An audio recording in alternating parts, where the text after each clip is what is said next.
Hello, I'm Mark Price. I'd like to talk to you today about how love changes everything.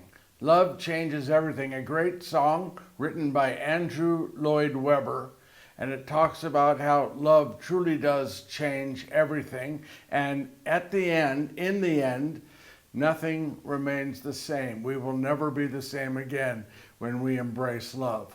The expression of love was perfectly exhibited by Jesus on that cross dying.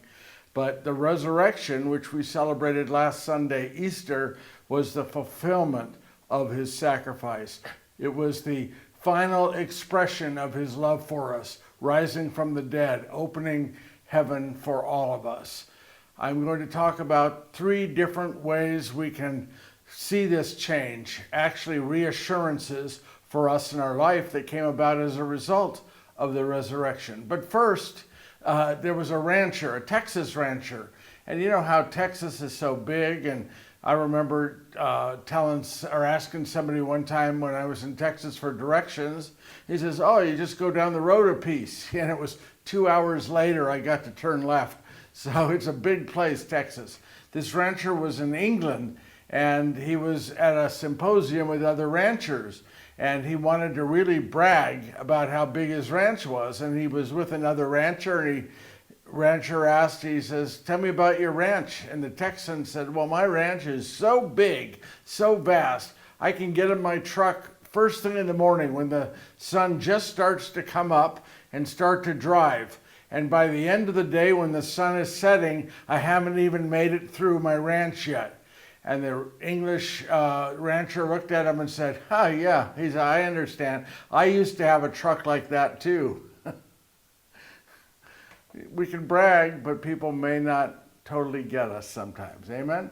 So today, again, I'm going to talk about how love changes everything. I'm going to provide 3 assurances or reassurances of what that change means, that love means. God is love. Jesus represents God's love for all of us.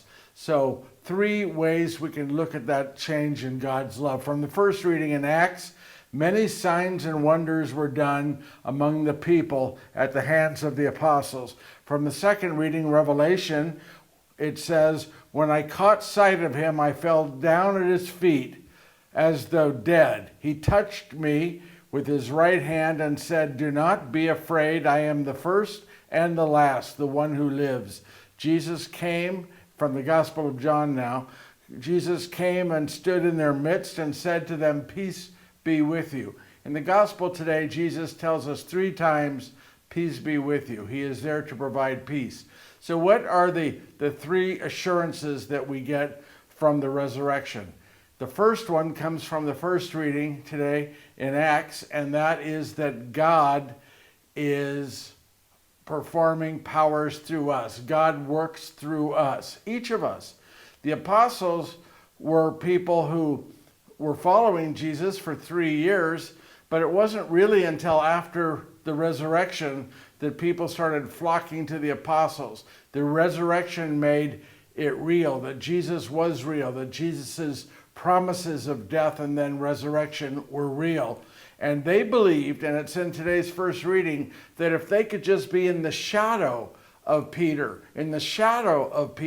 they would be healed. They don't even have to touch him. He doesn't have to touch them. If they could just be in his shadow, God will work through him and save them and help them and provide what they need. So the first lesson we learned, the first reassurance we get from the love that changed everything, is that God works through us. As Catholics, we see it in our sacraments. We see it in the Eucharist, the consubstantiation, the changing of the bread and wine to body and blood. That is God working through the priest to make this happen. Also the sacrament of penance, taking and listening to our sins, giving absolution. Jesus said to Peter and the apostles, "What you bind on earth will be bound in heaven. What you loose on earth will be loose in heaven." It is God working through us, through our priests, but he works through each and every one of us in the things that we do for others, the things we neglect to do for others. I've been performing Judas Iscariot now since 1982. So what's that, 43 years or more. And whenever I perform Judas, I often tell the story at the end during question and answers about one time I performed Judas for high school, college kids. There were 400 kids there that particular performance. And this one kid, when I came out as Judas, this one kid about 3 rows back, 4 or 5 people in, kept smiling. And the more dramatic I got as Judas, the bigger he smiled. And it was bugging me. So I started to direct all the attention, all of the energy of Judas, I would direct toward this young boy. And the more I did it, the more dramatic I got, the more intense I got, the bigger he smiled. And it kept bugging me. And so at the end, when I finished, I walked off. And as usual, I come back to answer questions. And to show you how good a Christian I am, when I came back, I said to myself, if his is the only hand up, I'm not calling on him. So I come back out and I ask, are there any questions? And the only hand up is this one young boy. Do I call on him? Am I a good Christian? No, I turn my back. I'm looking to the people on the other side. Are there any questions? No one's helping me. So finally I turn back to this boy. He starts doing the Horseshack thing. Ooh, call me. So I finally called him and I said, yes, young man. And the moment he started to speak, I could tell he was somehow mentally disabled. And I felt very small. I felt to myself, how dare I judge this person? What gives me the right to judge this person? And then I asked him, I said, what is your question? He said, do you know how you said that you, as an apostle and the other apostles following Jesus, were laughed at, you were chased, people spit at you, called you names? And I said, yes. He says, I feel like I must be an apostle. That happens to me every day at school. Well, let me tell you, I felt even smaller. I felt small. This young boy was teaching me a lesson, and I asked him, I said, what is your name? And he smiled, and he said, my name is Matthew. And I said, well, Matthew, in my book, you are an apostle. I said, do you have any friends at school? And he said, oh, I have one. I said, oh, what's his or her name? And he looked up at me, big smile, didn't bother me anymore, his smile. And he said, Jesus. Now, I've met a lot of big famous people, a lot of powerful people in my life. I've read a lot of books, and I have learned more from the people like Matthew that God has put in my life than from all the famous people, all the books I've read. That was a powerful message that Matthew taught me 40 plus years ago. I remember it like it was yesterday. I have no right to judge another people. That was God working through Matthew to teach me to be a better person, to not judge others.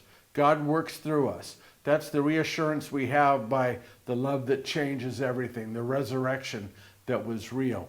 In the second reading, we hear the reading about how God is always with us. This is from Revelations, and it says, as I read earlier, that God is in our midst.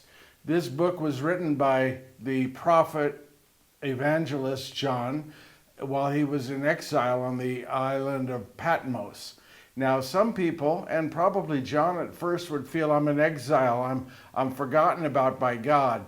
But what he came to learn was that he was not exiled by God, he was not forgotten by God, but quite the opposite. He was empowered by God because God is with us always.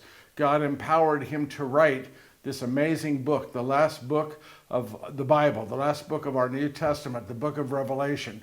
God gave John, while imprisoned, while in exile, while alone on this island of Patmos, gave him visions, gave him an understanding. He sees God, sees Jesus in among all the lampstands. What does that mean? It means that God is there with us no matter what. God died on that cross, but rose from the dead. He conquered death and he lives, and he is with us always. And we have to remember that God is there in our midst at all times. That is what John is telling us in today's second reading. And I remember my daughter when she was young, and I'd put her to bed, and shortly after she'd call me, Daddy, Daddy, and I'd go back in, and she said, I'm scared. And I said, well, why are you scared? He said, well, I'm all alone. I said, haven't I told you that God, Jesus, is always there with you? And she says, yes, Daddy, but sometimes I like Jesus with skin on him. So, and that's our job. Our job is to be the skin on God for those around us. Our responsibility is to be there for other people, so that when we say that God is with us, sometimes God uses us to represent Him and to be with others. There was a young boy in Ohio, burned over 80% of his body, and was laying in a hospital bed, and week after week he kept getting worse and worse and worse, and the doctors, nurses were talking about how he was not going to make it. And one day, out of the blue, his teacher came into the hospital room and brought a stack of books and put the books there on the table next to the bed, and sat down, and he's unconscious, but I guess he's hearing things. And she says, now you better start reading these books, catch up on your homework, or you're going to fail my class. You can't just lay in this bed and do nothing. You're getting way behind. You need to start doing your homework. So it was interesting, because the next day, the next week, over the next 2 months, the boy got better, and finally was able to leave the hospital. And at one point, his parents went to him and said, "What happened? You were in very bad shape. We didn't think we were going to be able to embrace you again. We thought we lost you." And the little boy said, "Yes, and that's what I kept hearing you say. But when my teacher brought me homework," well, you don't bring homework into someone who's going to die. You see, that teacher was being God, was representing God, was being an affirming power for this boy, a healing power for this boy. And he got out of that hospital bed eventually and was healed. So we have to remember God is with us at all times, and sometimes we have to be the representative of God to the people that God puts in our life. So the first lesson we learn from the first reading is that God works through us. Also, in the second reading, we learn that God is always there in His presence, as well as in the presence of the people that love us, that He has put into our lives. And in the gospel reading today, the famous story of doubting Thomas, we hear the story of how Thomas doubted, why he doubted, and that Jesus came. And the lesson we learn is that God dispels our doubts, God dispels our fears. So my message today is that love changes everything. The three changes we get from today's readings, the three reassurances we get is, first, that God works through us. Second, that God is always with us. And the third is that God dispels our fears. God dispels our doubts. I remember on the day my mother died, by the way, next Sunday, May 4th, is my mother's 100th heavenly birthday. She died, sadly, very young at 56 years of age back in 1981. But next Sunday is her birthday, May 4th. She would have been 100 years old next Sunday. So I'm remembering my mother today. And the day she died, I remember I had gone and seen my mother at the hospital. And then I went to a wedding. After the wedding, I went to this Italian restaurant I like called Bacci's, used their payphone, and called the hospital, and I asked, "How's my mother?" And they said, "Well, I'm sorry, your mother is no longer with us." And so, sort of a nervous joke, I said, "What do you mean? Did she go out for coffee?" But that was just my nervousness, and they said, "No, she's passed."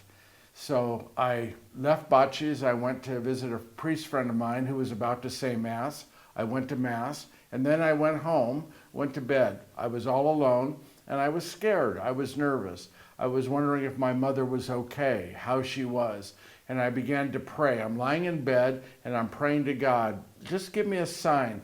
I don't need her to show up. That would give me a heart attack and kill me. I just want to know she's okay. Please let me know she's safe and she's all right. And I felt a hand on the forehead, right on my forehead. It was as if, as Jesus in today's gospel said 3 times, "Peace be with you." That hand was saying, "Peace be with you, Mark. Peace be with you. Your mother is with me. Everything is fine." And as that hand went down across my face, across my body, down to my feet, every part of my body instantly relaxed, instantly became at peace, because I knew that this God, this Jesus who died on that cross, who rose from the dead, is a person who loved me and who, as part of that reassurance we got from the resurrection, dispels the fear, dispels any doubt. And there was absolutely no doubt in my mind that my mother was fine. So what we learn again in today's readings is that love does change everything. That in the first reading we learned that God works through us. That number two, in the second reading we learned that God is always with us. And in the gospel today we learned that God dispels all doubt and dispels all fear. So I thought it might be nice if we let my friend Doubting Thomas tell us about what it was like being in that upper room when Jesus walked in, when he was questioning whether Jesus really did come back from the dead. So let's hear it now. Doubting Thomas in his own words. I wandered the streets of Jerusalem. My life was over. They had killed and murdered my Messiah. What was I going to do? And on the second day of the week, my friends came to me. And they said, Thomas, we've been looking for you. Jesus has come to us. And I said, Jesus has not come to you. I know I was there. You were not there. You're hiding someplace. I was there. I held him. I held his limp body, his arms. He is dead. He is not coming back. And they said, we are telling you, Thomas, he has come back. He has spoken to us. I said, Jesus could bring people back from the dead, but he is gone. There is no one to bring him back. And they said, no, Thomas, we are telling you, he came to us. So I said to them, why do you play this cruel joke? I will not believe. I will not believe that Jesus has come back until I, with my own hands, feel the holes in his hands, the holes in his feet, and the holes in his side. Only then will I believe. Well, on the 8th day of the week, we were in the upper room, and I was sitting and talking to others and facing off to the side. And then I heard a voice. It was the voice of Jesus. And I heard him say, be not afraid. And I remember as I turned, there he was standing there. And he saw me, he began to walk to me and he said, peace be with you, Thomas. I want you to please take your hand. And I said, no, don't ask me to do that. He said, I want you to take your hand and put it into the holes in my hand, the holes in my feet, and the hole in my side. I said, I will not do it. I don't need to do it. I can see you there. And Jesus took my finger and he put it into the hole in his hands. He put it into the holes in his feet, and he took my hand and put it to the hole in his side. And I said to him, my Lord and my God. You see, it was not whether he was Messiah or not. That is not what I did not know or did not believe. What I did not know was that Jesus was God. He came to me and he said, blessed are you, Thomas, for you have seen and you believe. But he said, more blessed are those who have not seen and yet still do believe. Well, there you have it. Doubting Thomas telling us what it was like to have the apostles come to him and say, where have you been? Jesus has been resurrected. And Thomas says, no, it's not until I, with my own hands, touch the holes in his hands, and the holes in his feet, the hole in his side.